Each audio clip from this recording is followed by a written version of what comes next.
Hello, hello. Ẹ̀yin ènìyàn wa, ó mà lágbára o. Ẹ kú dédé àsìkò yìí o. Ó dàbí pé question ni mo tún fẹ́ bèèrè lọ́wọ́ wa àti pé a jọ fẹ́ ṣiṣẹ́ yìí papọ̀ ni.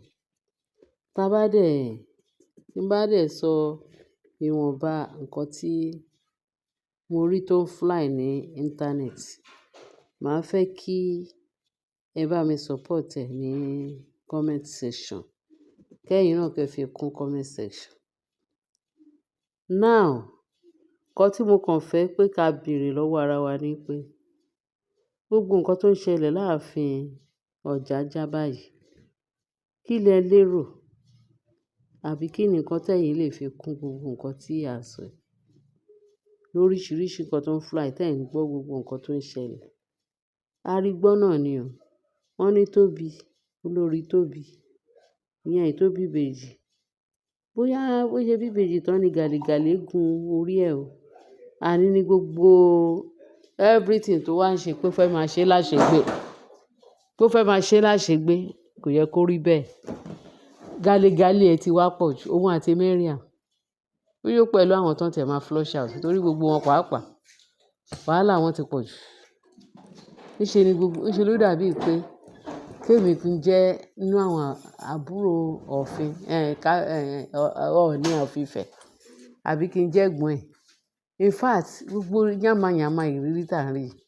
Ordinary person láyé, wọn ò lè ṣe irú nǹkan tí wọ́n ò lè fi ìlọ̀kulọ̀ tó fi lọ kábíyèsí, kó fi lọ anyhow person not to talk of kábíyèsí. Ẹ rí pé àwọn people yìí wọ́n ti fail woefully, kò tí ẹ sí respect kankan láàárín wọn.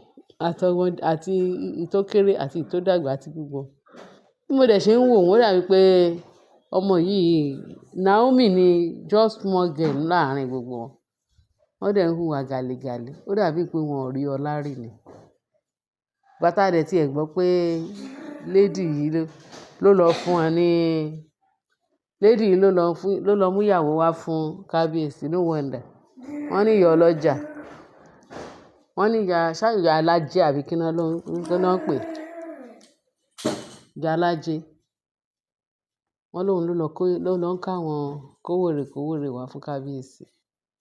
Wọ́n dẹ̀ wá wọlé, wọ́n ń hùwà ọmọ àlè. Gbogbo ìwà pálapàla tó ń hù.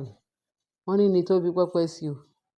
Ó dàbí pé Lekki mansion tó ń pariwo. Títí dìde ó ní Lekki mansion.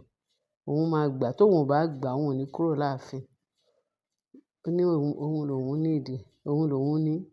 Wọ́n gbọ́dọ̀ release ẹ̀ fún òun. Tí kábíyèsí bá release ẹ̀ pé àwọn méjèèjì á máa figagbága. Àrífín ilé ìgbẹ́. Eléyìí Tóbi náà tún dìde. Òun la tún gbọ́ lénìí.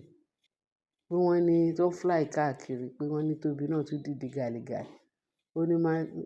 Ó kó lọ síbẹ̀ lọ jókòó, lọ dúró. Ibi tọ́lọ́run ti wá mú ní pé kábíyèsí láwọn àbúrò àbáwọn ẹ̀gbọ́n tó gbádùn. Àwọn àbúrò kábíyèsí. Wọ́n ṣe lọ ṣígun lọ́ba nìyẹn. Wọ́n lé kúrò ńbẹ̀ yẹn ẹsẹ̀ ò balẹ̀. Pé ìwọ àti ta ni ìwọ àbáláàrú ẹ̀. Ìpọ́nrípọ́gbọ́n ẹ̀ mọ̀ ìgbà tó ń ṣe ọ̀rọ̀ Lekki mansion ti jẹ́. Ẹ̀yin olè, ẹ̀yin ọmọ ojú ọ̀rọ̀ lárí. Wọ́n náà lé dànù, ẹsẹ̀ ò balẹ̀. Àwọn ojú ọ̀rọ̀ lárí ó lọ sí Lekki mansion. Òun ló kàn. Mary àgọ́ ò tí ẹ̀ tí sọ pé òun tún fẹ́ lọ pàápàá, kò tí gbé wá. Ìyẹn yìí ń bá tú pẹ̀lú pé òun fẹ́ kidnap Naomi. Pẹ̀lú ìṣekúṣe tó ń ṣe káàkiri.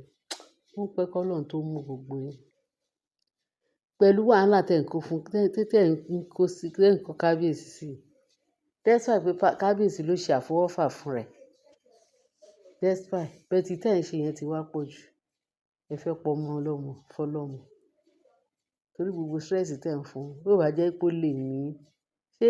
Ṣé nítorí ìfẹ́ lẹ fi fẹ́ kábíyèsí? Àbí torí ogún ẹ̀? Pé tí ò bá fún yín bí ò bá pa pé ìbú lẹ́sẹ̀. Bí ò bá pa kẹ̀kẹ́ ìbú lẹ́sẹ̀. Ó jọ pé gbogbo wàhálà gbogbo wàhálà afẹ́fẹ́ rí ti nǹkan tẹ́ fi tìtorí ẹ̀ lọ fẹ́ kábíyèsí. Ẹ̀yin ìka èèyàn ni. Ẹ̀yin ìka ẹ̀yin olè wọ̀nbílíkì wọ̀nbìà. Wọ́n ṣe tẹ́lẹ̀ ní Lekki Mansion. Lọ́yún yẹn Lekki Mansion. Ayé yín ti bàjẹ́. Torí ẹ̀ lẹ ṣe ń gbógun ti Naomi. Pé kábíyèsí ò tiẹ̀ rí ti yín rò. Tó bá pé ẹ gbádùn ni. Kí kábíyèsí kí ó máa sọ fún yín pé ẹni tí ìyálé yín tó ti lọ pé àwọn méjèèjì wọ́n ní covenant. Ẹni ńlá ó ti lọ. Ṣẹ́yìn mọ̀ ìgbà tó ń jọ bẹ̀rẹ̀ ni. Ẹ̀yin mọ̀ ìgbà tó ń jọ fẹ́ra o. Tí ò bá jẹ́ pé Naomi gan mostly àwọn ẹ̀gbọ́n kábíyèsí torí gbogbo wọn.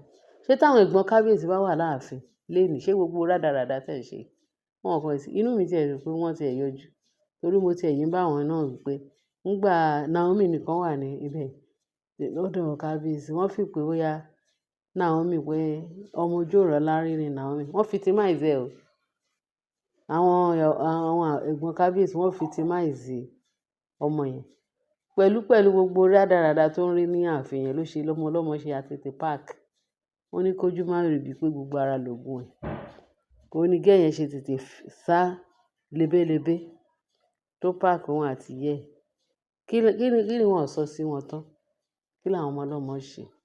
Ó ferege nù kúrò láàfin. Ni àyè wá gba ẹ̀yìn ọmọ ojú ọ̀rọ̀ lárí. Látorí Mariam títí dé kékeré. Ashiri náà pàápàá. Àṣà àwọn èèyàn over abẹ́lé food ló ń ṣe wọ́n. Wọ́n ti yó jù. Wọ́n yó tán wọ́n wá bẹ́kùnbẹ́kùn. Ìyẹn náà ti bímọ pé ó gbọ́mọ sá lọ pé because àṣírí ẹ̀ ti fẹ́ tú. Wọ́n ní kó gbọ́mọ wá bóyá kán ṣe orò ilé fún orò ìdílé ó sá. Ó ti mọ̀ pé àṣírí òun máa tú. Èyí tí àṣírí yẹn tiẹ̀ máa tú báyìí kò ní ṣe é kó.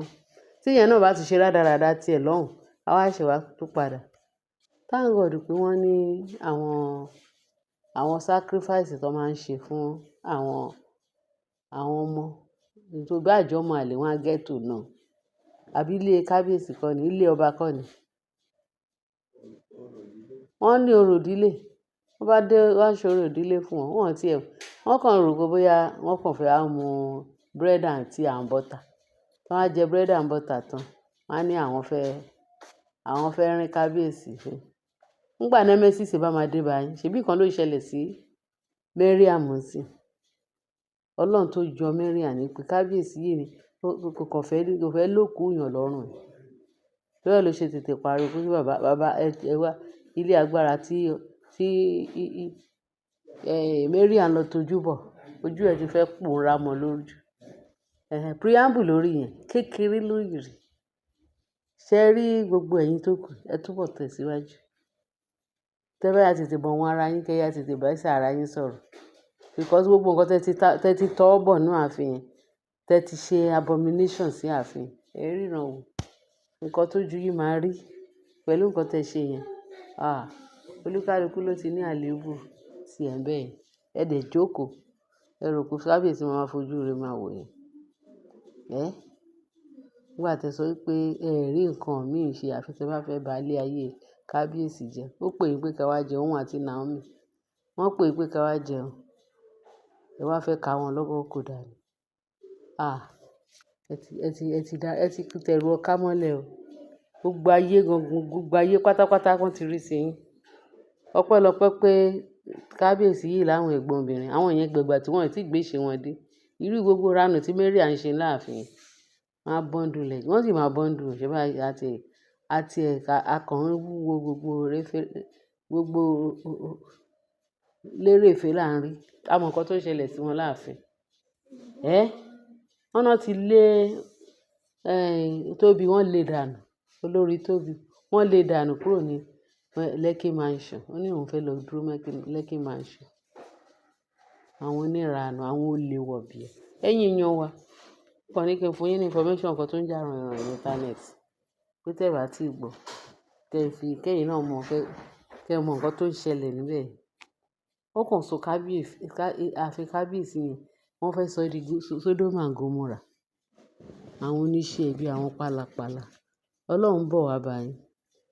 Ẹ ṣé ẹ̀yin èèyàn wa tẹ́ fi ń tẹ́tí sí wa. Ẹ bá like, kẹ́ dẹ̀ subscribe, kẹ́ dẹ̀ bá share. Ẹ ṣé tẹ́ fi ń tẹ́tí sí wa. Bye.